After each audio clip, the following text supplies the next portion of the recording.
Boa noite, pessoal, tudo bem? Aqui quem fala é Túlio. No vídeo de hoje a gente vai comentar um pouquinho sobre o fundo LVBI11 e principalmente a gente vai comentar sobre uma coisa que para mim é de extrema importância: gestão em fundos imobiliários. Pessoal, quando a gente vai analisar um fundo, seja ele de tijolo, de papel, a gente tem que analisar o que tem dentro do fundo. Então, no tijolo, a localização, a qualidade do ativo, quanto tempo tem de contrato. No fundo de papel, a qualidade daquele crédito. O gestor, ele consegue originar papéis ou não. Ele cobra taxas abusivas, como esse gestor nas emissões, em taxas. Ele é alinhado com o cotista ou não. Enfim, muita coisa. Mas principalmente uma coisa muito importante que muitos investidores eles não tomam o devido cuidado é na qualidade da gestão e como isso vai ser importante no longo prazo. Aqui, no relatório gerencial que o LVBI soltou ontem, ele trouxe uma riqueza de informações sobre o ativo da Americanas muito grande. E a gente sabe que tem muitos fundos que estão sofrendo com essa questão da Americanas. Eu vou trazer aqui o relatório gerencial e fatos relevantes de todos eles para a gente observar qual é a postura da gestão. Eles vão dar muitos detalhes, eles não vão detalhar, eles vão trazer informações, não vão trazer, vão manter a gente informado ou não. Enfim, isso aqui, pessoal, não é mais que obrigação do fundo, ok? Uma boa gestão tem que ter isso. E isso aqui não é nenhum tipo de recomendação. Eu até fiz um vídeo aqui com os 4 melhores fundos imobiliários, se vocês quiserem olhar, tem lá o LVBI, eu falo um pouco mais sobre ele. Mas enfim, é só um recado porque gestão é uma coisa extremamente importante. Então, sem mais enrolação, desculpa aí eu me alongar, vamos para o vídeo. A gente vê aqui logo no começo um resumo, o valor de cota de mercado 103,3, um dividendo por cota de 0,75, que daria um dividend yield anualizado de 8,7. Entretanto, esse fundo ele sofreu bastante nos últimos dias. A gente consegue observar aqui, o valor dele hoje chegou na mínima de 94,12. Só para a gente ter uma noção, eu fiz uma conta rápida. A R$ 94,00 esse fundo está pagando 9,5% ao ano. É muita coisa. Com potencial de chegar até 9,8%. Como eu vou falar para vocês, o fundo dele tem potencial de conseguir pagar um pouquinho mais. Tem muitas coisas, a gente vai conversar ao longo do vídeo, alavancagem, mas é um fundo interessante ao mínimo. Então, aqui ele já fala que no mês de dezembro ele gerou 0,77, segurou 2 centavinhos, tinha uma vacância física de 2,4, essa vacância que caiu, porque o fundo conseguiu locar o módulo do ativo Itapevi, então a vacância física do fundo hoje é de 2% e a vacância financeira de 1,1%. Então assim, fundo redondinho, fundo para não dar problema, como tem que ser o fundo de logística. E aqui o fundo ele consegue detalhar de forma bem legal a questão do ativo da Americanas. Vamos lá. Então ele fala que basicamente esse ativo ele é dividido em 2 galpões. O galpão 1 ele está completamente locado, né? Aqui, ó, o ativo Aratu foi adquirido em junho. O empreendimento contava na data da aquisição com a primeira nave, essa aqui é a G01, concluída e 55% alocado para diferentes locatários. E o segundo galpão em obras, atualmente o G1 está 100% alugado para 6 locatários diferentes. E o G02, na época da aquisição, possuía um contrato firmado com a B2W, que representava 91% da área, e após a conclusão, mudou o locatário e passou a ser Americanas. Então aqui tem algumas características que ele fala abaixo, mas eu já vou mostrar para vocês, porque fica mais fácil com a imagem. Cross-docking, que eles falam logo abaixo, que é um diferencial desse fundo, é o seguinte: se vocês observarem aqui, isso aqui são os módulos, certo? E aqui são as docas. A gente consegue observar que tem doca desse lado e tem doca desse lado. Então, os caminhões eles conseguem manobrar, conseguem entrar por aqui, já sair outro por aqui. Enfim, isso aqui é uma questão muito valorizada nos imóveis de logística, tá? E o imóvel, basicamente, o triple A, digamos, do imóvel de logística, é um imóvel ali com 6 toneladas por metro quadrado, 12 metros de pé direito, nivelação a laser e essa questão das docas, tá? Tem aqui a questão dos módulos também. Então, por exemplo, 91% está alocado para Americanas, tem só 2 galpõezinhos vagos, tá vendo? Só que ele pode locar isso aqui de forma separada, então ele consegue, por exemplo, locar esses 3 para um, esses 2 para outro e assim vai. Uma informação que eu ia me esquecendo. Esses 2 galpõezinhos, tá? Que estavam disponíveis, eles trouxeram a informação aqui, ó. Estamos em tratativas avançadas com um potencial locatário para a área remanescente. Então, para vocês verem, ele consegue locar só esses 2. Bom, Aqui eles falam, na data da divulgação desse relatório, a locatária está adimplente com o pagamento do aluguel, inclusive com o pagamento do aluguel referente ao mês de competência dezembro, realizado no início do mês de janeiro. A equipe está atenta aos desdobramentos de pedido de recuperação judicial por parte da locatária. Pessoal, eu não sei se vocês sabem, eu sou advogado, não é minha área, apesar de eu já ter trabalhado em algumas recuperações judiciais. E basicamente, se vocês quiserem aprofundar nesse assunto, tem uma live muito boa, GGRC, com o professor Baroni, e tem o time de advogados está presente. Uma recuperação judicial, se você tem um débito em aberto, ele vai entrar ali no pool de credores, que a gente vai ter uma ordem para pagar, dos mais, digamos, urgentes até os quirografários, que são os últimos. E assim que funciona. Então vamos supor que a Americana está há 12 meses sem pagar o aluguel. É uma dívida, essa dívida vai entrar no pool. Como não tem nenhum valor em atraso, a princípio não entra na recuperação judicial. O fundo ele tem que continuar pagando. Ah, o fundo não conseguiu pagar, ele está proibido de sair dali, como já aconteceu em outros casos?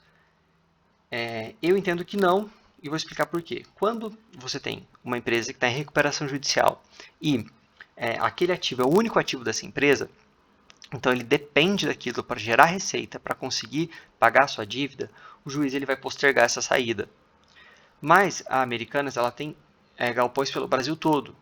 E entendo que esse aqui não é o principal dela, é um galpão lá em Salvador. Então, se ela ficar inadimplente, o fundo consegue reaver o imóvel e locar para outra pessoa, que é a grande diferença de você estar exposto ao ativo imobiliário e à empresa, entendeu? E aqui, logo à frente, ele traz mais informações sobre o galpão. Isso é muito importante para a gente ter uma noção se esse galpão vai conseguir se realocar rápido no mercado ou não. Então, o ativo ele está localizado na região metropolitana de Salvador, tem baixa vacância, atualmente 7%, baixa disponibilidade de ativos de qualidade de locação nesse local. Pessoal, 7%, se você pensa, poxa, em São Paulo isso é muita coisa, mas a gente está falando de Salvador, tá? Então, acesso direto, fácil às principais rodovias, região metropolitana de Salvador e conecta o interior do estado da Bahia. Aqui eu destaquei cross-docking, que foi o que eu expliquei acima. Aqui tem mais uma informação muito interessante. Eu gostaria que todos os fundos que tivessem com esse problema com a Americana soltassem um comentário, um fato relevante, enfim, desse tipo de informação. Então aqui, atualmente o valor de locação vigente no contrato com a Americanas está pelo menos 20% abaixo do valor de mercado do ativo, ou seja, em caso de locação do espaço atualmente ocupado pela locatária para outros potenciais locatários, poderíamos ter um impacto positivo nas receitas imobiliárias de até aproximadamente 2 centavinhos por cota. Pessoal, 77 centavos do fundo a R$ 94,00, a gente está falando de 9,8 mais ou menos de yield, tá?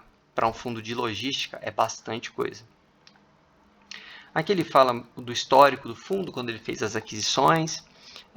Aqui, eu destaquei isso aqui, é bem interessante. Então a gente está vendo aqui que ele está no ápice do seu rendimento, né, do último ano. E hoje, né, no fechamento desse relatório, estava 8,7 o yield, mas como eu disse, já está em 9,5 até possivelmente 9,8 daqui a pouco, se esses preços se mantiverem. E o máximo que esse fundo chegou a pagar foi ali em junho de 22, um yield de 9%, ou seja, o preço do fundo ele caiu bastante, está fazendo o yield aumentar. Então, enfim, não é uma recomendação de compra, mas é uma possível oportunidade, aí vai de cada um. Bom, liquidez de 2 milhões, os números dos cotistas subindo, uma liquidez super tranquila, é bom. Aqui tem todos os ativos dele, tá? Eu vou falar mais hoje do Aratu, que é esse que tem essa questão com Americanas, mas os outros são muito tranquilos e eu vou trazendo nos próximos vídeos. Aqui é uma informação interessante, então a gente vê que é um fundo diversificado na questão regional, então eu tenho aqui no raio 30 de São Paulo, Curitiba, Extrema, que é um lugar super valorizado, BH, tem Salvador. Aqui tem mais uma informação interessante, que é a porcentagem que representa cada um desses locais, né? Aqui o setor, né? O segmento dos locatários, os inquilinos. Pessoal, tem fundo que não mostra isso aqui, tá? Novamente, não é uma recomendação de compra, mas é importante a gente comparar os relatórios. Tem fundo que não fala nem os principais inquilinos. É uma informação importante. E aqui tem mais um possível destrave de mais rendimento para a gente. A gente vai ter aqui o reajuste dos contratos de quase 30% aqui no mês de janeiro. Vai demorar um pouquinho para esse dinheiro chegar para os cotistas, mas assim, uma conta bem a grosso modo, uns 2 centavinhos. Então esse fundo poderia pagar 77 aqui, se conseguir locar novamente o imóvel ali das Americanas, caso elas saiam, a gente está falando em 79, pelo menos no curto prazo. Aí já vai dar ali mais de 10% de yield. A gente tem aqui também revisional dos contratos. Isso aqui é importante, a gente sabe que a revisional pode jogar para cima ou para baixo o valor do aluguel, mas a questão de logística está aquecida, então vamos acompanhar, mas pode ser que aqui a gente consiga também uma revisional positiva, seria bem interessante para o fundo. Bom, pessoal, nem tudo são flores. A gente tem aqui a questão da alavancagem. O fundo a gente sabe que ele tem algumas despesas a pagar. Eu vou mostrar para vocês, está aqui. Então a posição em caixa é de 52 milhões e o fundo vai ter que desembolsar até o final do quarto trimestre de 23, mais ou menos 114 milhões. 32 no ativo Betim, 8 no Aratu, 71 no Cajamar. E para isso ele considera uma nova dívida de 87 milhões. Bom, hoje, esse caixa de 52 milhões que a gente viu aqui, ele gera 4 centavinhos de receita financeira. Quando o fundo for desembolsando esse dinheiro, essa receita financeira vai diminuindo. Então a gente tem esse gatilho para baixo. Por outro lado, existe uma possibilidade aqui da gente conseguir zerar essa alavancagem. Como? Aqui ele considera a emissão de uma nova dívida que vai sair caro, a gente sabe, a condição atual da Selic. A gente está falando aí de uma dívida em IPCA mais 8, o CDI vai ser alto também, mas tem uma outra alternativa, que seria o que eu gostaria de ver, porque eu gosto muito de gestão ativa em fundo de tijolo, a gente consegue ver o HGRU fazendo isso, o Alzirão fez isso também. Então, se ele vende algum desses ativos, possivelmente, ofere ainda algum lucro, ele consegue quitar a alavancagem, colocar um dinheirinho no bolso, o fundo vai conseguir eventualmente até pagar mais rendimento de uma forma mais saudável, mais tranquila.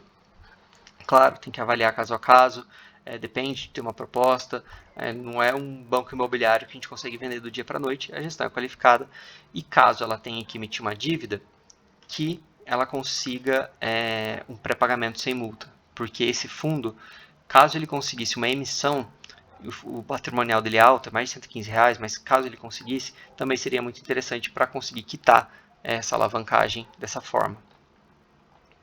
Bom, aqui ele fala mais um pouquinho dos outros ativos e eu vou comentar isso nos próximos vídeos.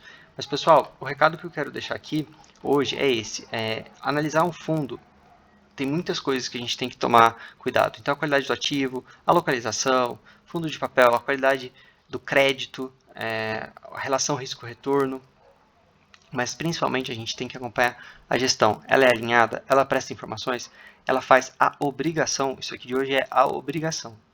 Então eu vou trazer os vídeos de Bresco, acho que XPLG, enfim, todos os fundos que tiverem americanas para a gente ir comparando. Pessoal, se vocês gostaram desse vídeo, peço que deixem o like, comentem. Peçam vídeos que vocês queiram que eu faça, tá bom? E no mais é isso. Mais um recado.